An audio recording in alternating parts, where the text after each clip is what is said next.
Well, hingga saat ini masih banyak loh ternyata musisi yang terus buka suara ya mengenai kurangnya perlindungan hak kekayaan intelektual musisi atas karya-karyanya, termasuk soal royalti nih. Padahal musik adalah industri yang sangat menjanjikan. Tapi ketika permasalahan royalti ini bertabrakan dengan kepentingan bisnis lain, gimana kemudian jalan tengahnya? Dan kita lihat dari kacamata musisi, ada juga dari pengelola royalti hingga Asosiasi Hotel Indonesia. Sudah bergabung bersama kami ada musisi Pongky Barata, ada Maulana Yusran, Sekjen PHRI, dan juga pengamat musik ada Aldo Sianturi.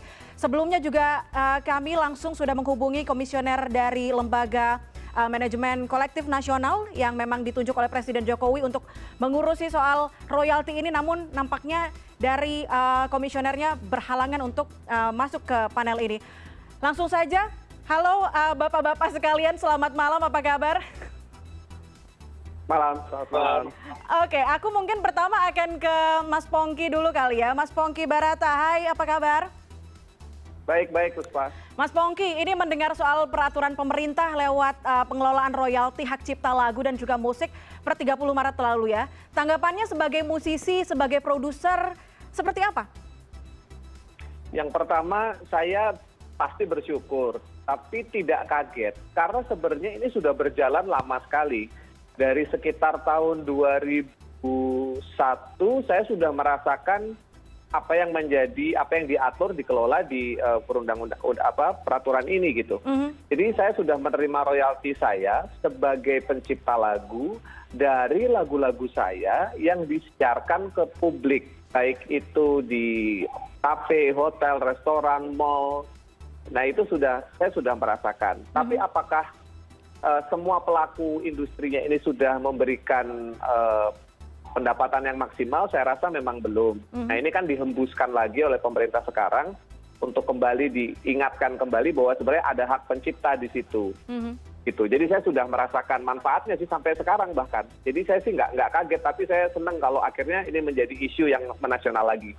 Oke, sudah merasakan dampaknya dari penerimaan royalti dari semua karya yang sudah dibuat oleh Mas Pongky, tapi selama ini apakah memang sudah bergabung dengan LMKN atau seperti apa prosesnya mendapatkan royalti tersebut? Yang pertama, kita harus tahu dari diri kita sendiri lagu-lagu apa saja yang kita ciptakan. Kalau sebagai pencipta lagu ya, lagu apa saja, kita harus punya database pribadi kita sendiri. Ini lagu ini tahun sekian di album ini segala macam, kita harus punya itu. Dari situ kita daftarkan ke, kalau dalam situasi saya adalah ke WAMI, Wahana Musik Indonesia. Saya mendaftarkan semua lagu saya ke WAMI. Kemudian saya juga tergabung ke dalam sebuah lembaga namanya Prisindo. Prisindo ini untuk saya sebagai penyanyinya. Jadi kalau tadi WAMI saya sebagai pencipta, sekarang saya sebagai penyanyi. Itu juga prosesnya sama. Ini album yang saya buat, ini karya-karya saya. Ketika album itu nanti diputar di mana, nah itu saya sebagai pencipta dan sebagai artis akan mendapatkan hak saya. Oke, selama ini pernah nggak sih kayak all of sudden gitu lagi kemana, lagi ke hotel mungkin atau lagi di fasilitas hotel, restoran dan sebagainya, nih lagu gue nih denger, terus merasa tidak mendapatkan royalti atau tidak mengetahui bahkan ada karya yang digunakan di situ. Pernah nggak sih Mas Pongky? Sejak tahun 2001 saya sudah mendalami ini. Artinya sudah menjadi member dari kalau sekarang disebutnya LNK ya, tapi kalau dulu kan belum. Dulu masih ada baru KCI, kemudian saya berpindah ke WAMI. Tapi intinya saya sih sudah nggak khawatir karena saya tahu hak saya tahu bagaimana mekanismenya dan saya menerima setiap tahun gitu. Dan saya tidak pernah khawatir. Tapi teman-teman saya banyak yang mungkin karena ketidaktahuan dan saya membantu mereka untuk supaya bisa connect dengan sistem yang sebenarnya sudah dipikirkan oleh pemerintah gitu. Oke, dari Mas Pongky saya mungkin akan ke Pak Maulana. Pak Maulana, selamat malam. Selamat malam. Pak Maulana, kalau selama ini di hotel berdasarkan peraturan pemerintah yang sudah ditekan Presiden Jokowi, apakah memang kalau tadi Mas Pongky bilang dari 2001 sih sudah merasakan dampaknya gitu ya dari penerimaan royalti ini. Tapi selama ini apakah memang masih ada beberapa yang tanda kutip nakal menggunakan platform digital dan sebagainya untuk kemudian memutarkan lagu atau memutarkan karya musisi di hotel ataupun fasilitas hotel? Ya, jadi begini, sebenarnya kalau kita bicara hotel, tadi Mas Pongki sendiri sudah bicara, hotel itu sebenarnya sudah lama juga sudah terlibat dari pembayaran royalti ini. Jadi kemudian diperbarui pada tahun 2016, itu ada Undang-Undang 28 tahun 2014, itu Menteri, khususnya Dirjen HKI, mengeluarkan surat ketetapan yang dibuatkan melalui LMKN. Kan bedanya Undang-Undang 28 ini kan sebenarnya dulu itu tidak ada LMKN. Sekarang di Undang-Undang 28 disebutkan adanya LMKN, sehingga LMK itu bergabung dalam satu koordinator LMKN. Nah, kemudian Dirjen HKI bersama LMKN bertemulah dengan PHRI untuk menyepakati, karena biasanya kan sebelum ada LMKN ini, LMK yang datang masing-masing ke hotel. Nah, itu yang akhirnya melalui Undang-Undang 28 ini dikoordinatorkan melalui LMKN dan kolektornya melalui KP3R. Jadi pungutannya itu semua nanti dimasukkan ke dalam satu rekening, tidak masing-masing LMK. Nah, kemudian dari ketetapan yang dibuat oleh Dirjen HKI tersebut tahun 2016, kita merevisi, membuat lagi satu MOU kepada LMKN mengenai ketetapan tarif. Karena begini, di hotel itu kalau kita bicara nilai komersil, kita beda dengan karaoke, kita beda dengan musik room. Karena kita tidak menggunakan lagu itu sebagai pendapatan revenue. Tapi sebenarnya hotel itu memutar lagu itu sebagai lebih kepada back sound. Dan itu pilihan. Ada yang tidak memutarkan lagu, ada yang memutarkan lagu. Nah, lagu itu pun macam-macam. Kadang kalau hotel itu memutarkan, atau restoran Jepang mutar lagu Jepang.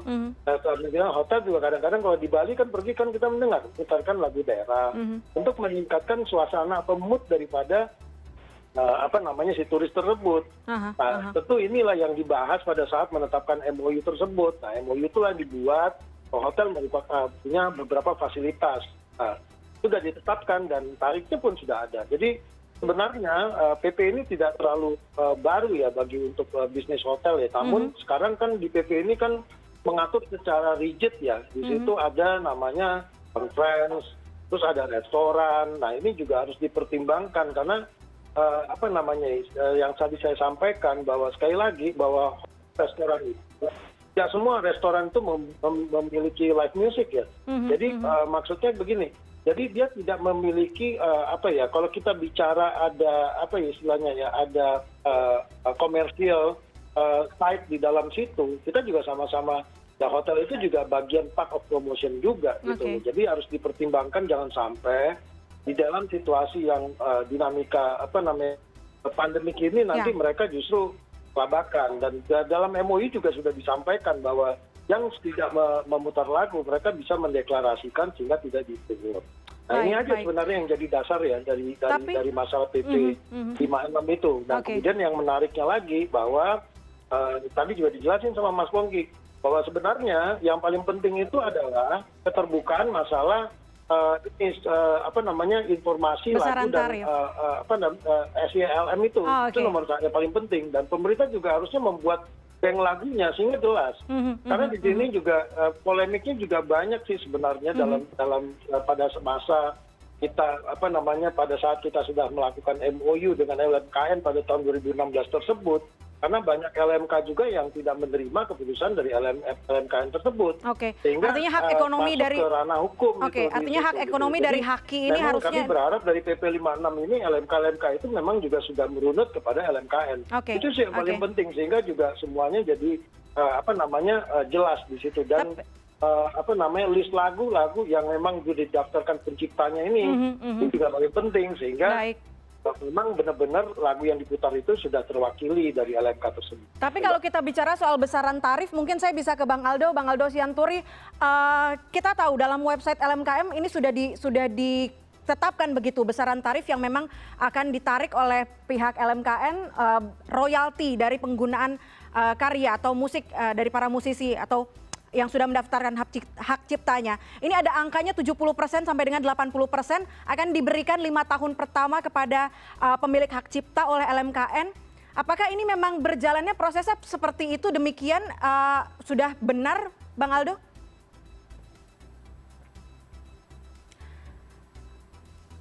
Oke, Bang Aldo, kita tahan dulu. Mungkin nampaknya kita akan commercial break. Nanti kita akan lanjut di CNN Indonesia Connected. Tetaplah bersama kami.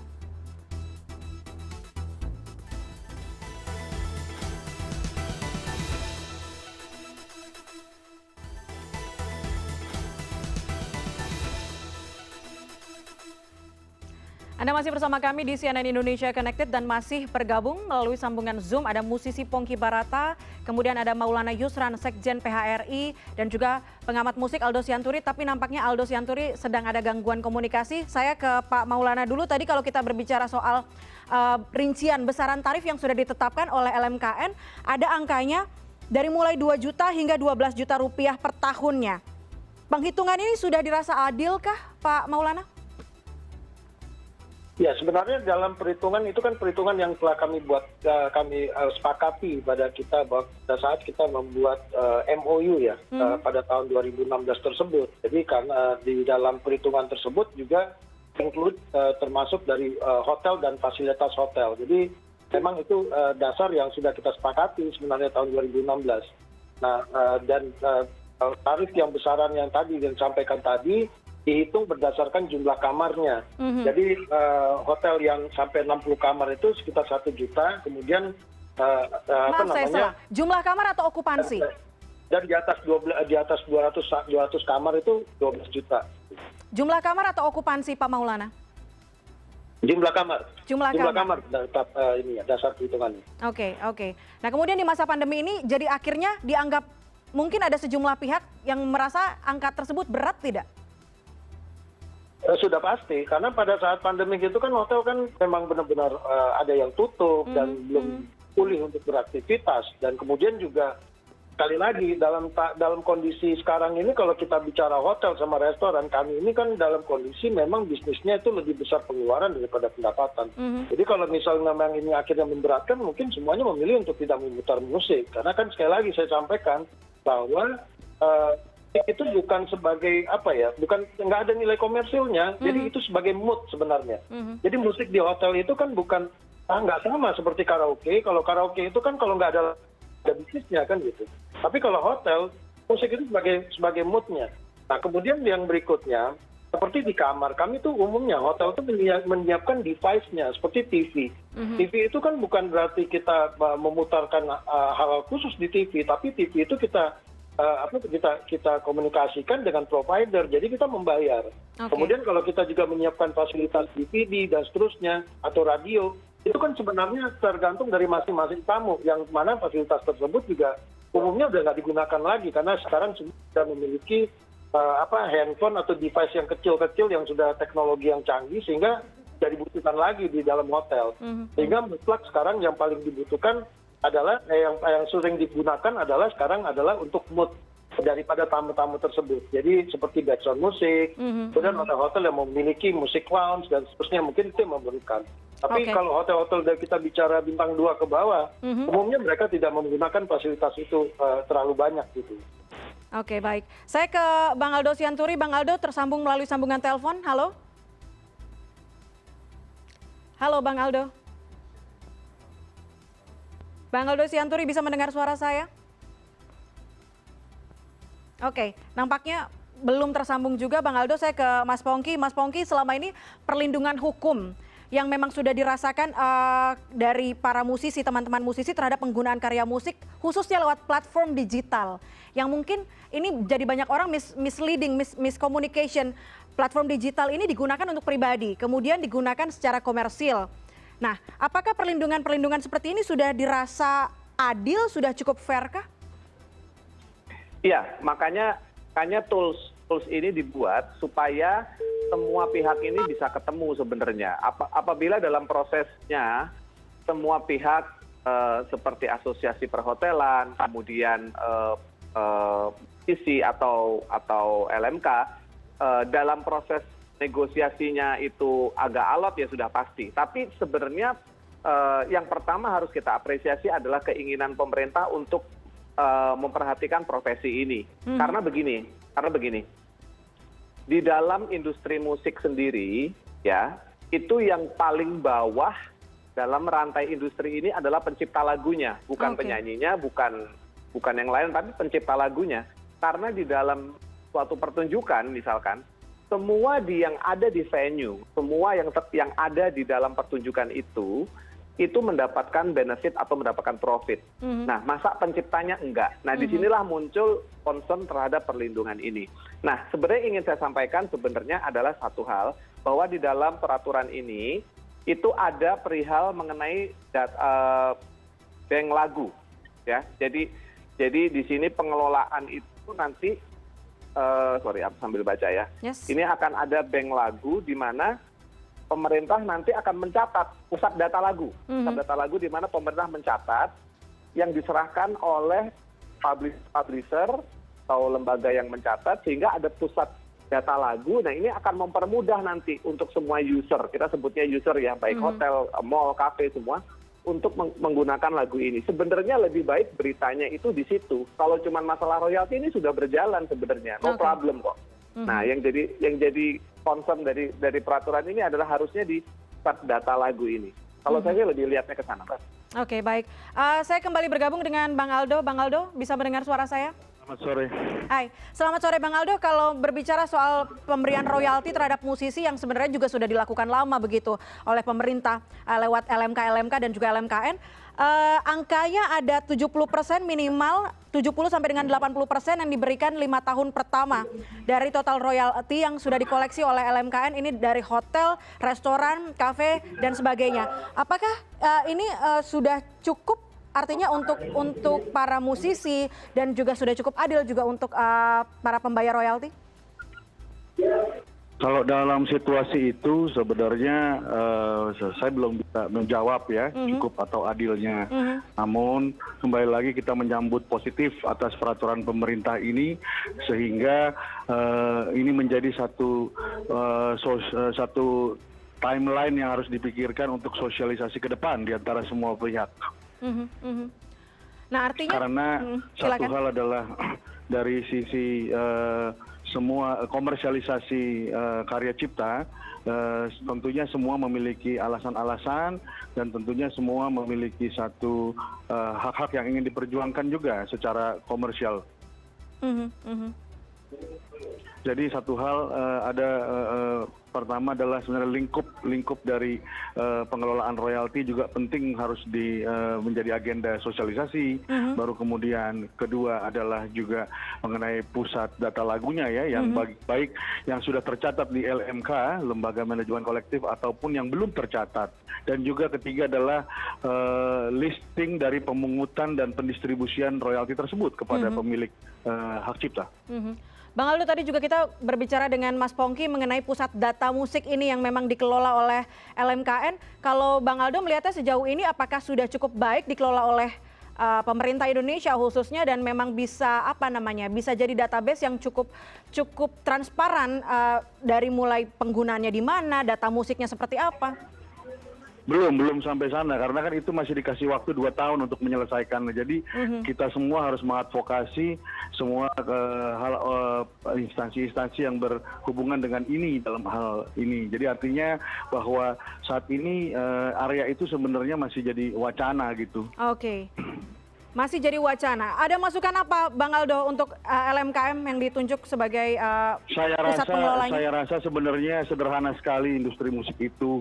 Artinya bila mana kita mengawalinya dari kejujuran, maka semua keterbukaan akan tersampaikan seperti itu. Artinya bahwa semua pihak, marilah kita ketemu di titik temu di tengah untuk keberlangsungan generasi masa depan. Kita jangan memikirkan generasi kita saja, tapi adalah pencipta-pencipta ke depan. Artinya dari zilenial, alpha generation dan lain-lain seperti itu. Karena kita hidup bukan buat generasi kita saja.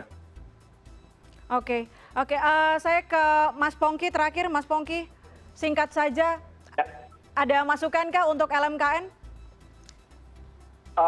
Transparansi, akuntabilitas. Teman-teman saya di semua LMK maupun publisher, bahwa sebenarnya yang kurang dari gerakan ini adalah sosialisasi sebenarnya. Bagaimana publicist yang baik, ya semuanya itu yang menerima informasi seperti ini bisa menerima dengan bersifat sebagai wawasan baru, bukan sebagai sesuatu yang mengancam. Karena banyak teman-teman yang kerja di kafe jadi takut gitu. Nanti kalau bawain ini gimana? Gue kena royalti juga. Jadi misleading information yang bergulir dengan liar di internet gitu loh. Jadi padahal sebenarnya ini tuh sudah jalan, sudah oke, tinggal menyesuaikan sedikit. Yang terpenting kita support pusat data lagu ini untuk bisa ada. Kalau ini ada, maka semua ini sudah bisa lebih beres daripada sekarang. Kalau saya itu, saya mau support itu aja. Oke, saya ke Pak Maulana juga terakhir. Pak Maulana, kalau tadi dibahas mengenai MOU yang sudah dikoordinasikan dengan LMKN, apakah nantinya ke depan akan ada agenda untuk mungkin bisa lebih adjust angka atau besaran tarif dari royalti yang bisa diberikan atau akan diberikan kepada para musisi atau pemegang hak cipta? Sebenarnya begini Mbak, kami tuh berharap pemerintah juga harus tegas ya. Tegasnya itu begini, jelas-jelas mendudukkan dulu. Dalam pasal 3 itu kan semua dipukul rata. Mana yang memiliki nilai komersialnya, mana yang benar-benar hanya sebagai mute, itu juga harus dipisahkan. Karena sekali lagi saya sampaikan bahwa ada memang bisnis yang memang sangat bergantung dari musik sebagai untuk mendapatkan revenue. Tapi ada hal industri lain yang tidak bergantung seperti itu, seperti sektor pariwisata. Secara pariwisata itu musik itu bukan hanya sekedar untuk didengarkan, tapi juga mengangkat nilai destinasi. Nah ini juga mesti dipertimbangkan oleh pemerintah nantinya supaya itu sekali lagi duduk bersama itu jelas nanti.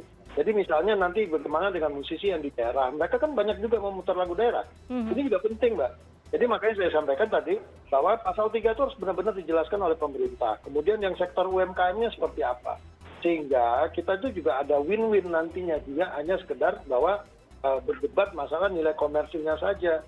Itu loh Mbak sebenarnya. Jadi PP ini perlu penjelasan yang lebih detail lagi dan perlu diarahkan oleh Dirjen HKI supaya benar-benar clear, tidak nanti saling kita sepakat lah ya, namanya royalti itu kita sepakat. Itu memang benar-benar memang harus wajib ya. Namun tolong ada pemisahannya antara yang melakukan bisnis untuk menjual lagu tersebut, tapi ada yang melakukannya untuk dari mood tersebut. Saya yakin itu adalah win-win. Kalau nggak mungkin THRI membuat kesepakatan dengan LMKN pada saat itu. Kan seperti itu. Oke. Karya adalah karya, tapi mungkin yang bisa menengahi dialog ini seharusnya adalah LMKN. Namun sayangnya komisioner dari LMKN tidak bisa bergabung bersama kami untuk melakukan dialog ini.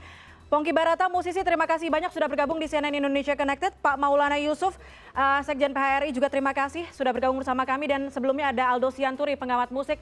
Terima kasih juga sudah bergabung di CNN Indonesia Connected.